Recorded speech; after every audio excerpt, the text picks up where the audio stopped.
अच्छा, अक्सर लोग ये सवाल करते हैं और इसका जवाब बड़ा टिपिकल सा है। देखें, केस पे कितना टाइम लग जाएगा सर?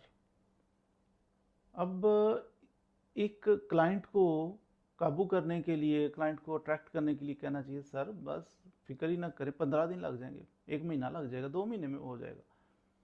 अक्सर केसेस में ऐसा नहीं होता, लेकिन क्लाइंट, उसको शांति तब मिलती है कि जब उसको जनाब आपने कह देना ना, बस टेंशन ही ना लो, बस टांगे तोड़ देंगे, फिर क्लाइंट वाह वाह बड़ा खुश होता है। तो देखिए, ये केस है ना, केस शुरू होता है ये समझ में आता है, ख़त्म कब होगा ये कोई आइडिया कैसे दे सकता है?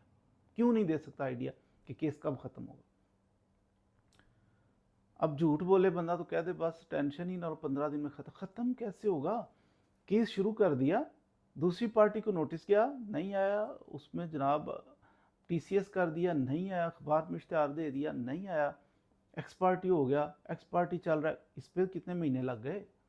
2-3 तारीखें पड़ी ना, 15-15 दिन की भी तारीख हो तो 2-3 महीने तो इस पे पार। एक्स पार्टी हुआ, फिर वो पार्टी जानबूझ के नहीं आ रही थी, अचानक आके उन्होंने दरख्वास्त दे दी, ये लें जी दरख्वास्त, ये एक्स पार्टी है, यक तरफा किया हुआ है, इसको ख़त्म करें, हमें सुन के फैसला करें। अच्छा जी, उसकी दरख्वास्त आई है, जज साहब कहते हैं एक और तारीख डालते हैं, इस दरख्वास्त का जवाब दें, एक और तारीख पड़ गई, तारीखों पे अब इस जो दरख्वास्त आई है उसका जो जवाब आएगा उस पर एक तारीख पड़ी, फिर जवाब आ गया, बहस बहस पे एक आध तारीख पड़ जाती है। फिर जज साहब कहते हैं चलो जी मैं वो एक्स पार्टी ख़त्म करता हूँ, इनको सुन के फैसला कर देता हूँ। दोनों पार्टी को सुन के जवाब दें जी, आप दावा जो किया हुआ है आपके खिलाफ उसका जवाब दें, और जवाब दावा के लिए फिर कोई 1-2 तारीख पड़ जाती है, फिर जवाब दावा आ जाता है, फिर जनाब इश्यूज़ फ्रेम करने हैं, एक आध तारीख उस पर पड़ी, चलते चलते 2-4-6 महीने, साल भी लग जाता है। फ़र्ज़ किया साल के बाद फैसला हो जाए, बड़ा तेज़ जज है, उसने 1 साल में फैसला कर दिया, तो क्या फैसला होता है? जज फैसला करता है तो उसी वक्त उस पर अमल हो जाता है? नहीं, जो पार्टी केस हारती है वो उससे अगली अदालत में जाकर अपील कर देती है, अपील पे 1 साल लग जाएगा। अब अपील हो, उसका फैसला हो, तो क्या पार्टियां फौरन एक दूसरे को लेन देन कर देती हैं? नहीं, जो हारती है हाई कोर्ट में अपील कर देती है, हाई कोर्ट से जो हारेगा उधर पता नहीं कितना अरसा केस चलेगा, सुप्रीम कोर्ट में अपील। तो ये जब तक फाइनल अपील का फैसला नहीं हो जाता, आखिरी अपील का, तब तक तो केस चल रहा है ना, कंटिन्यूशन ऑफ ट्रायल है अपील भी।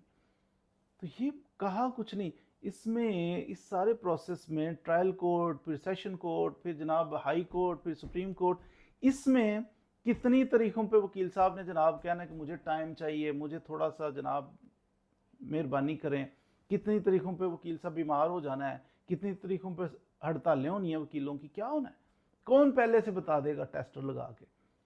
तो इसलिए बताया नहीं जा सकता कि इस पे टाइम के अप्रॉक्सीमेट अंदाज़ा कोई किया जा सकता है, एग्जैक्ट नहीं। तो इसलिए टाइम आम तौर पे सिविल केसेस में बिलखसूस टाइम ज़्यादा लग जाता है, तारीखें पड़ती हैं, फिर फैसला हो जाए तो उससे अगली अदालत, उससे अगली अदालत, उससे अगली अदालत, तो कई अदालतों में केस घूमता घुमाता एंड पे सुप्रीम कोर्ट से फाइनल होता है। और बाद दफ़ा सुप्रीम कोर्ट पे भी जाके ना केस, जैसे लूडो, कभी आप देखें लूडो की बैक साइड पे वो सांप वाली गेम होती है, तो बाद दफ़ा एंड पे पहुंच के ना 99 पे सांप लड़ता है, वो 0 पे आ जाता है बिल्कुल एंड पे। तो इस तरह भी होता है, सुप्रीम कोर्ट तक केस जाता है, सुप्रीम कोर्ट वाले कहते हैं ओ इसमें तो ये गलती है, हम रिमांड करते हैं, सबसे पहली अदालत में उधर जाओ, शुरू से सुने, दोबारा फैसला करें। तो ऐसा भी होता है। तो क्या बंदा, अनसर्टेनिटी कितनी ज़्यादा है, क्या कहें कि कितना टाइम लगना है केस में? तो इसलिए ये झूठ ना बुलवाया करें, वैसे चलें एहतियातन बंदा पूछ ही लेता है कि सर तकरीबन कितना टाइम, तो जज वो वकील साहब भी अंदाजे से बता देंगे कि इतना 2-4-6 महीने लगेंगे, लेकिन एग्जैक्ट नहीं बता सकते, उसकी रीज़न मैंने आपको बता दी। तो इसलिए पाकिस्तान में केसेस जो चलते हैं वो लंबे चलते हैं, ये चीज़ आपके पेशे नज़र होनी चाहिए।